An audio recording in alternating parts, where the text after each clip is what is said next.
everybody. Welcome to a very special episode of Acquire. This is the 100th episode, and I'm incredibly excited because we're going to have an incredible conversation.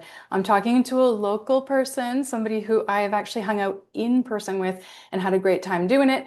And we're going to get into a really good conversation because Ghazi is just the real deal. I first met Ghazi at an event and where she was speaking. And I was transfixed by the fact that she was talking about sales and how she was talking about sales.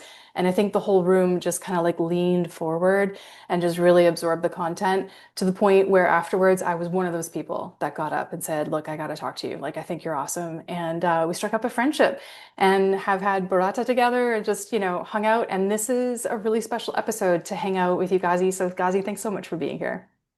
Jenny, thank you for having me and congrats on the 100th episode. Like, what a big Yeah. deal, honestly.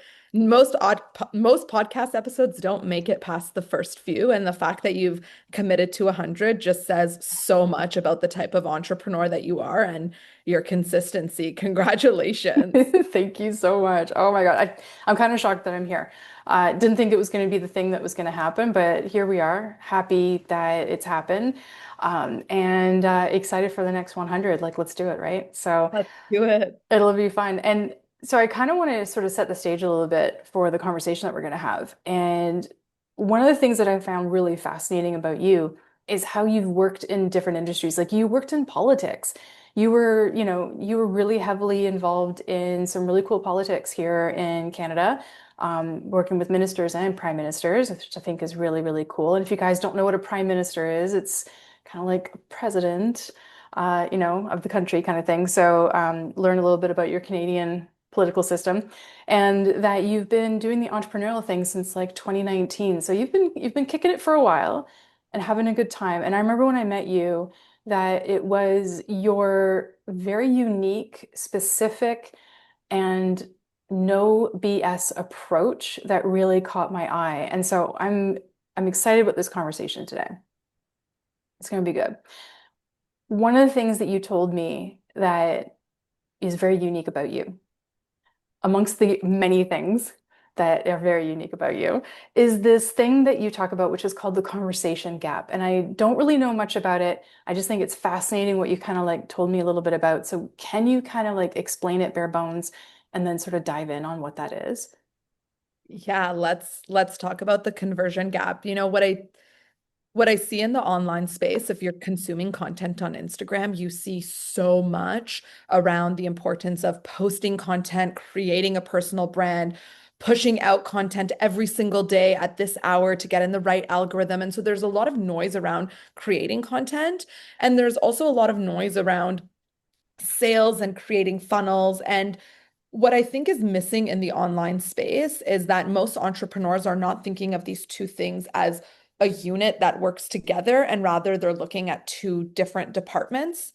And what that ends up looking like when we look at their systems or the income or the processes that they've created is that marketing and sales are not working together. And so it doesn't matter how many leads you have if you don't actually have a process to convert from marketing to sales, you create what we call a conversion gap, where you Mhm. get leads that come through that have no nurture sequence, that have no actual sales process follow up. And so entrepreneurs are getting stuck in I need more leads or I'm not making enough sales. And if we look at their system, we see it's happening because of the conversion gap. Okay. So how in my brain, the cogs and wheels that I think in all the time is there's a disconnect between the lead funnel coming in, the middle piece, which is that nurture, which is that engagement piece, and then to get to that sales piece where you can actually create that conversion, there's a gap. Small, big, doesn't matter. And what we're looking at today is how you can fix this or even notice this before even knowing how to fix it. So how do you know that it's there? Like a lot of people are not going to realize that that gap is there. How are they going to realize it first? They might see it look a lot of different ways. They might Okay. have really high engagement on Instagram, but no actual clients. They may have a lot of emails in their email database, but not actually having any booked calls. So sometimes it looks like there are the leads there, but the leads are not being nurtured in a way that leads to a sale.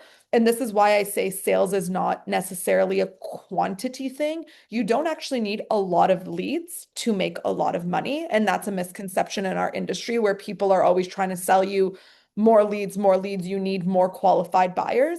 But oftentimes, you have enough buyers in your universe and you're Hmm. not caring about them and you're not pouring into them or adding value in their life. And that's where you can see that the conversion is not happening and it's not equaling dollars.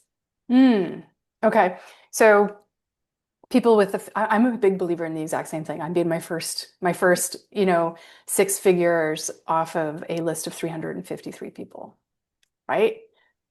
I never needed that. And I was always really against the whole, you need 5,000 people, to have a 6 figure business. And I was like, that's BS, right? So we have people who have these 15,000 person lists. They're constantly adding leads. What if, and I want to still talk about this conversion gap, but how do you know if it's a conversion gap or if it's a dead list or if you've attracted the wrong niche by doing the wrong things? How are you going to figure that out? Will the process that we're going to talk about sort of evolve and show that, or is it always a conversion gap? Numbers never lie. And so I would say, let's look at the numbers and the data will tell us the truth. So if we're having conversations, then maybe we know it's not that we're not having enough conversations. Maybe they're unqualified. Maybe they're not the right niche, but numbers tell us a story. And so if we're tracking all of our data, which is what we do in the conversion gap, we're looking at marketing flow and looking at how that translates in sales rhythm. We can see where the gap is. Sometimes it's that there's not enough conversations. Sometimes it's conversations with the wrong people. Sometimes it's no conversations at all. And so that gap can look different based on every client. And this is why this is not a one size fits all approach. Business never is. No. We have to look at it case by case, business with business. And so it can look different, but oftentimes there is a gap. Maybe it's more in marketing than it is in sales. Maybe it's more in content to DMs. It can show up at different parts of the sales journey, but that's where I'm looking to see where is the leak. I love talking about leaks. I am such a big person when it comes to, I've always said, close all the gaps, fill all the gaps, close all the holes. Like keeping people in your ecosystem and not having them leak out is so important because the moment they're out, like you've lost them. Do you have like a story or a client experience that you can share of exactly what this looks like in somebody's business? And feel free to like, hide some of the details and everything. We don't need to know the exact person and stuff, but just what it looks like when you have that aha moment of this conversion gap from lead to sale. Absolutely. Even just earlier this morning, I'm having a conversation with a client who this client in particular has a massive following on social media. So it's not that they don't. I would say, even in fact, compared to me, maybe 5 times more followers. I have 4,000 followers. Hmm. So again, when I'm telling you that it's not the quantity that matters so much, it's the quality of nurture and really making sure there's no leaks in the process. Hmm. You have a lot of followers, but if there isn't a process for connection and nurture with those followers, then it's not really making you money. And in order to have a business, you need to have profit. Let's be clear on that. Yeah. And so when we see it make good sense is when you can see the work that you're doing in marketing is translating to sales, and that happens in the client journey. If you're wondering where is the leak, and I say look at your client journey and you don't even know what that is, that's the first place that we would be looking. Because when you look at a marketing and sales engine, there should be a step-by-step process that your ideal client will go through when they land into your universe. And this isn't rocket science, right? But most entrepreneurs are getting the big picture, but being lazy with the middle. Again, we want thousands of leads, but if I look at the leads, they're not having a very clear step-by-step process. Hmm.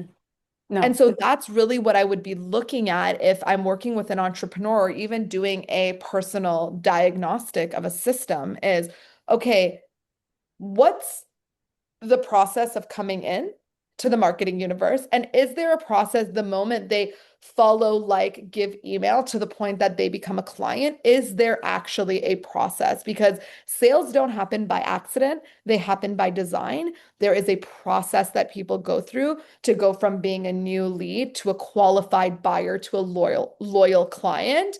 And oftentimes, most people don't know that process. Correct. A lot of people I can see have that problem. I know for sure that the people that could be listening to this episode are at varying degrees in this process of either, and let's be really, really clear. This process happens over and over. It doesn't matter if you're at five figures, six figures, or seven. You're going to hit this process over and over. It's not going to happen just once. It will happen multiple times where you have a leak or a break or, a disconnect. And that's quite normal, especially when you've just changed tech, right? When your tech stack has changed. Or my favorite is when you bring in a new admin or a new operations person. The new ops person always finds the leaks and like, wow, we've been doing this for 5 years and didn't even realize that we've had this happening. I'd love if you could like share just a little bit of a story of like when you're doing the diagnostic process, what examples can you share that you've seen where there's been the disconnect? Where have you found them? A number one, the one I would see most often is Yep. too many people worrying about just producing of the content Hmm. and not having a next step with any of the new follows, the likes, the DMs, the comments. Those are all, I'm not going to necessarily say warm leads, but people you should be talking to. And a lot of people miss that. They just think that it goes from new follower to sale. And so I'm saying, like in most cases, you can get your next 5 to 10,000 from what you already have in your ecosystem. Yep, absolutely. And I think people look at a list and say, oh, it's dead.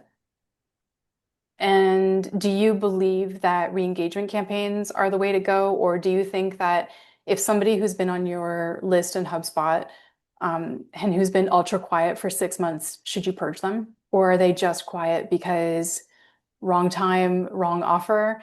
What would you tell a client about that? I wouldn't make any assumptions about the client without hearing it from them. And Mm, so if I'm, putting out a new re-engagement campaign, I might ask like, "Hey, I haven't heard from you in a while. Do you still care about these topics? If not, then maybe you shouldn't be on this email list. If you still care about this, can you reply back to this email so I know we still have things in common? Which one of these three things do you care about?" Like, I would not say a lead is dead until I know for sure.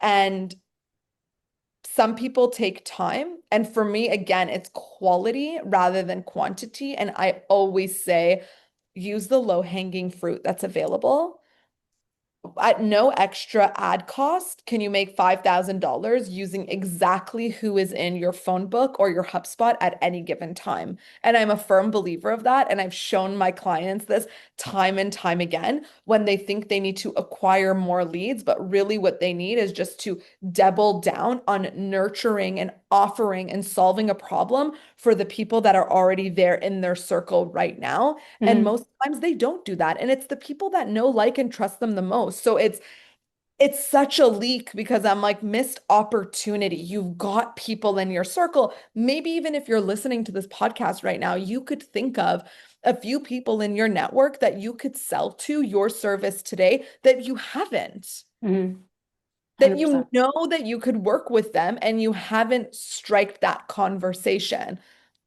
That's a lead right there. That's money in the pipeline. I would never be lazy with my nurture that way. Mhm. What was the now, I mean, obviously you've gotten this skill set through, well, was it through like trial by fire? Did you like how did you figure out that you had this skill set in order to find these like minute pinhole leaks in people's systems?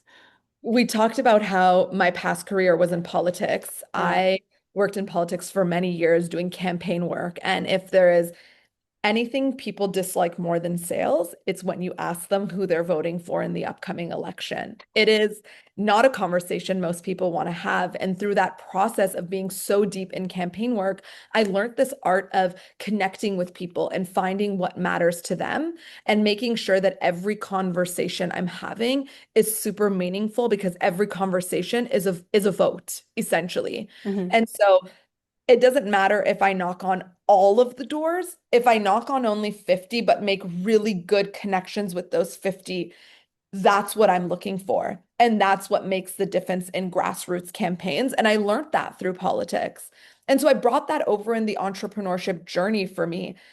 It's always about quality rather than quantity. Hmm. And so I will take my time with 15, 20, 30 leads because that has just as much potential. And in my case, I think more than working with the thousands. And that was always my competitive edge was that I really knew where to focus my attention on. And that's how I won a lot of campaigns. And that's also one of the skills that makes me really good at selling because I'm really focused on the connection and building genuine, strong connections as opposed to surface conversations with a bunch of people trying to sell to absolutely everyone. I noticed that about you when I met you originally. Yeah, you were one of the keynote speakers at the event that we were both at, and afterwards you did spend that quality time kind of having those quality conversations, and you didn't speak to everybody in the room, That's it. right? So that says something. And then my favorite part, and this is so not podcast related, but then you like changed into a different outfit because you were going out that night. That is story of my life. I can do a lot of things in one day. Right? I was just like you were in the room and you were dressed in this one outfit and then you left and you came back and like you were like decked out and you're like and I was like, wow, like total change. You're like, yeah, I'm going out, going to another event. And you went to another event that night, which was super That's fun. exactly it. That's exactly That sounds hilarious. I mean, I love that. And I love that we can do that in Toronto and be able to kind of get out and be around.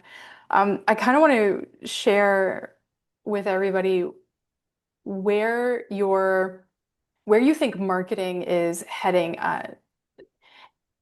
Everybody talks about AI, and I've talked about it too.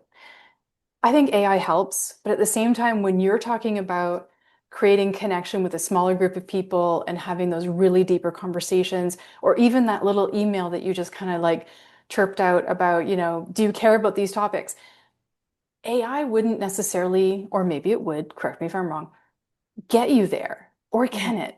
Can you mhm, be that deep with people mhm. and still use ChatGPT to write all of your content?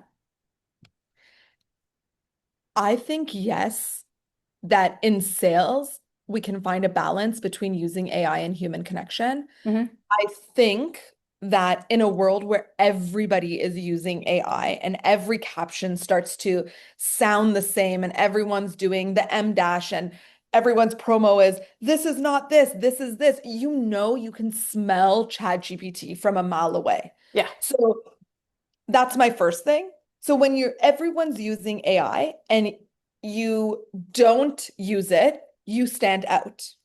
That's the first thing.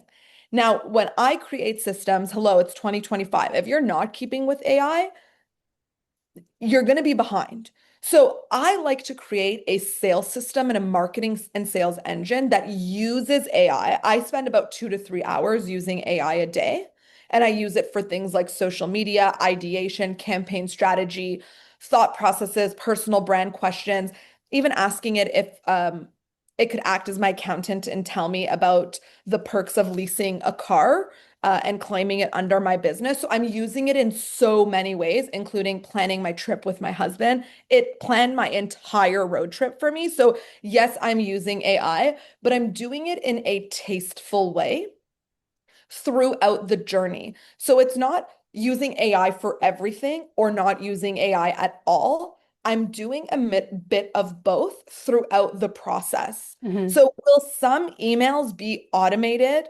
Yes. Am I using AI for ideation of content? Yes.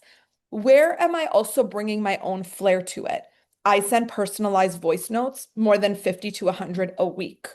I create content I'll get a hook because, ChatGPT is helping me hone in on this skill, but at the same time, I'm also speaking just from my truth. So how can I create a system where it has a balance of both, where I'm being effective with the trends of AI, but also still keeping my authenticity as well? Completely, completely. I literally just saw this with somebody who I was following it on their email list. Their email cadence increased, but the quality of the emails decreased. I was like, oh, this sucks. Like I really liked their content. That's it. And so now I'm not paying attention as much, right? And you sort of lose that authentic voice when you're not, providing that. And I think there is that balance. So what you're saying really resonates. When I'm looking at trends and I'm constantly looking at trends for, what's happening this year, what's going to be happening next year based on what's going on. None of us are the crystal ball, figure it all out. But people who've been in this space long enough, we can kind of figure out what's going on. Yep. We kind of also know what's never going to change. So what do you see changing and what do you see not changing right now? Oh, such a good question. Okay, my thought about AI. I don't think that AI will take away our jobs. I think people who are not using AI are the ones that are just going to fall behind. So I think of AI more as a strategic thinking partner as opposed to something that will take away X amount of jobs across the board. So Mhm. that's what one shift that I see is that more and more people will start to use AI in their workday. And if you're not doing that, then you're not being smart. In fact, I spend about an hour a day just talking and prompting my AI bots so they think like me. Sometimes they think ahead of me. So that's one trend that I'm seeing is that the smart entrepreneurs are not afraid of AI. They're embracing it and using it as a way to do more in less time, but without losing that authenticity that you said. So it's not about sending more emails and then all being chat GPT. Like as you said, that didn't land for you. So it Yeah. actually wasn't an intelligent way. But I'm more using it instead of doing tasks for me, I'm asking it to think and co-create with me. So that's a bit of a shift that I think we're going to start to see more of. The smart entrepreneurs are going to embrace it in that way. Another thing I see changing in the marketing space right now is that people are moving away from the word brands and really connecting with this idea of personal brands.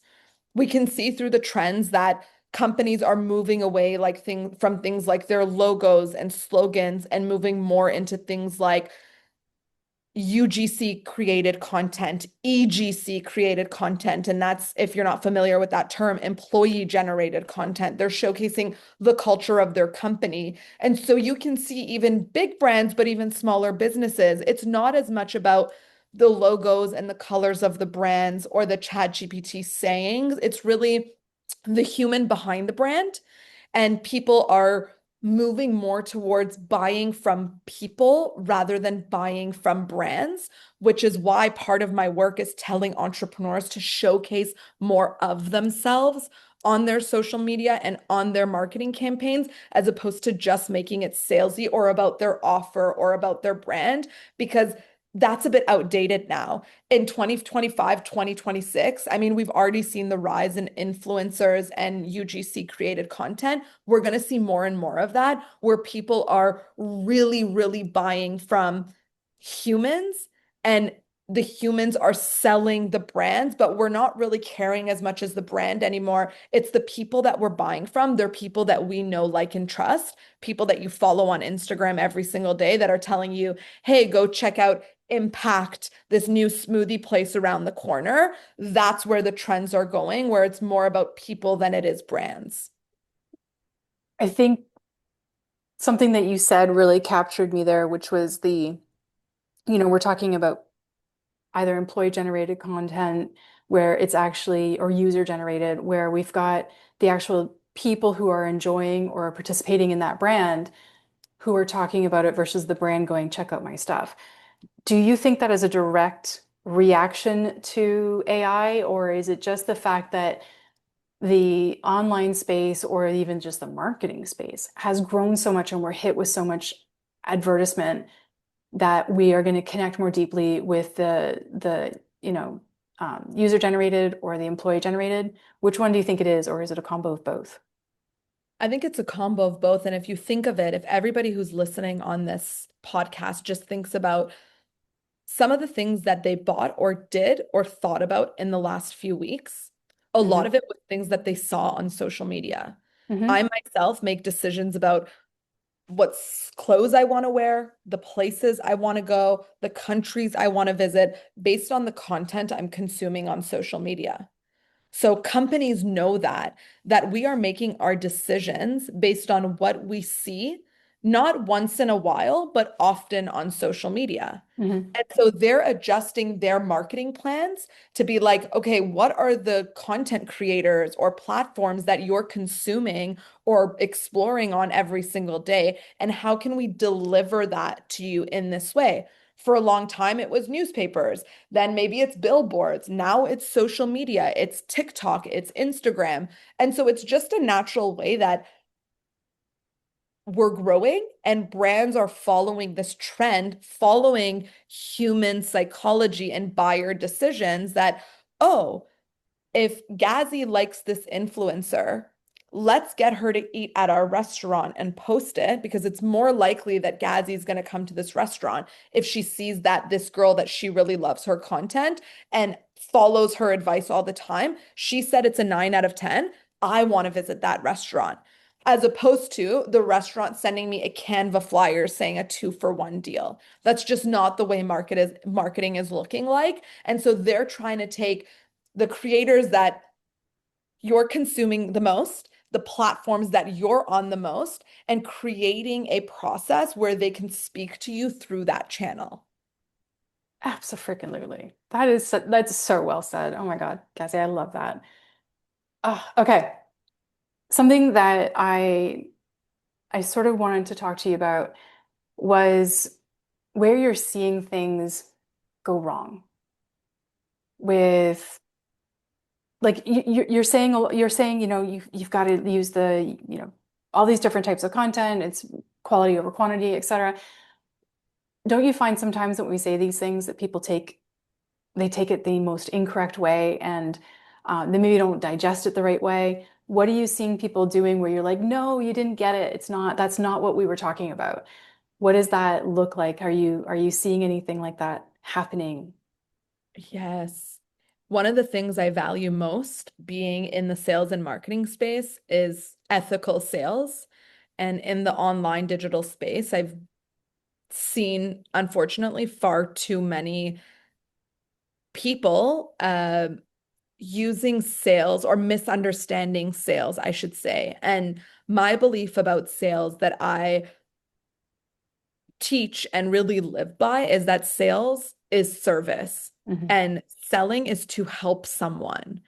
And I think for all the reasons entrepreneurs have misunderstood what sales is, and they feel that it's icky to sell, that it's wrong to sell, or that it's or sometimes they do it for the wrong reasons, like for money, or they don't do it because they believe it's wrong. And so I feel there's so much misunderstanding around sales in the entrepreneurship space.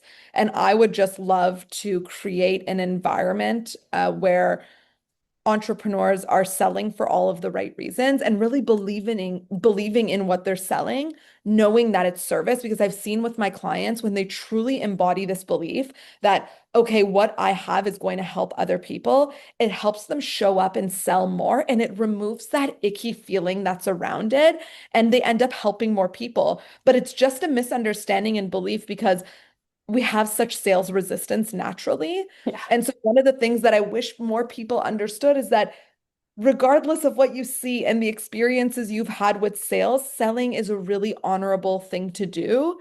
And holding the belief that every person that you sell to, you're helping them solve a problem that's going to improve their quality of their life.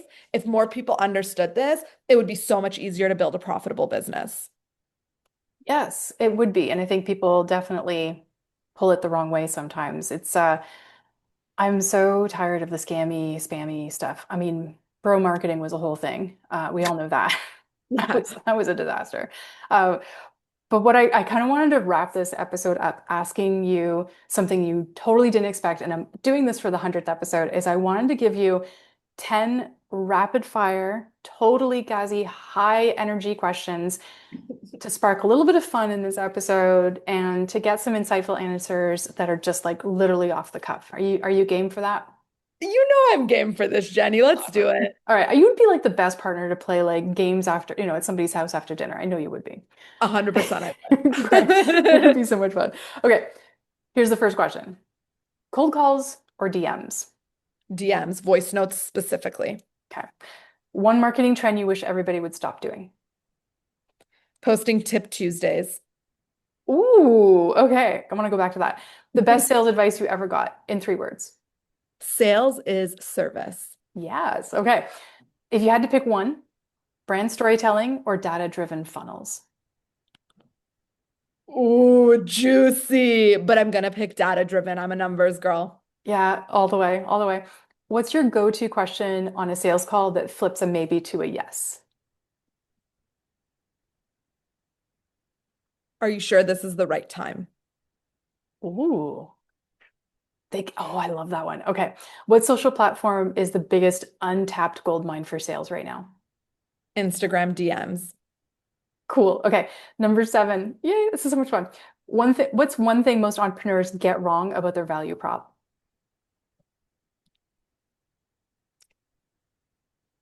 They charge for their time and not the results that they sell. Yes, I love that one. Okay. Biggest mindset shift that took your sales game to the next level?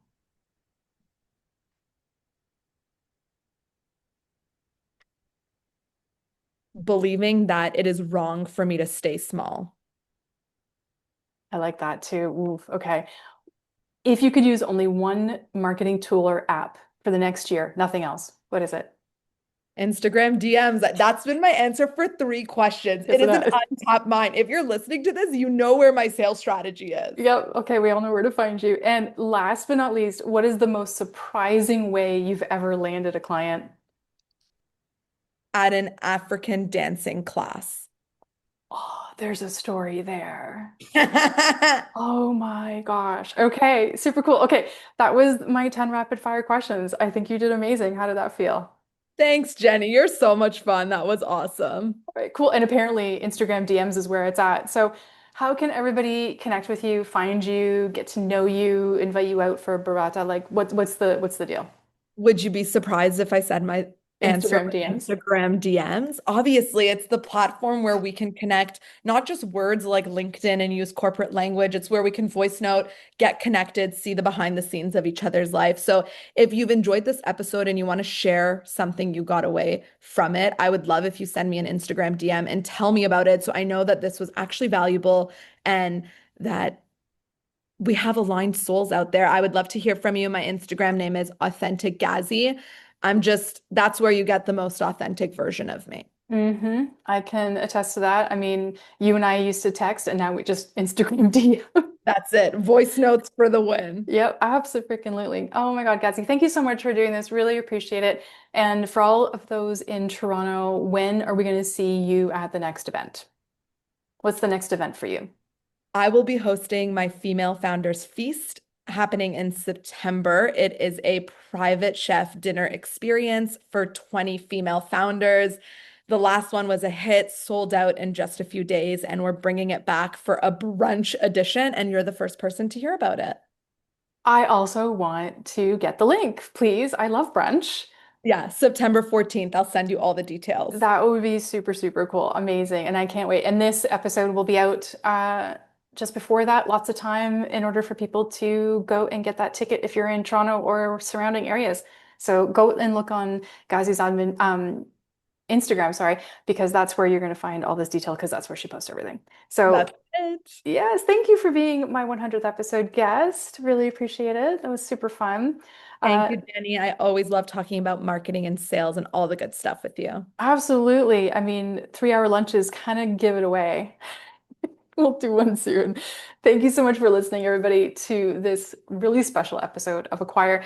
If you've been listening thus far and you're enjoying it, make sure you are subscribing because new stuff is coming out every week.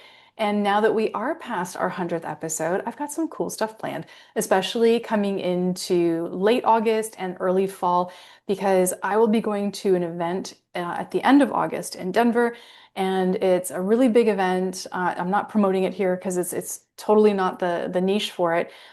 But what I want to share is that after it's done, I'm going to come back with a lot of stories about how the marketing went.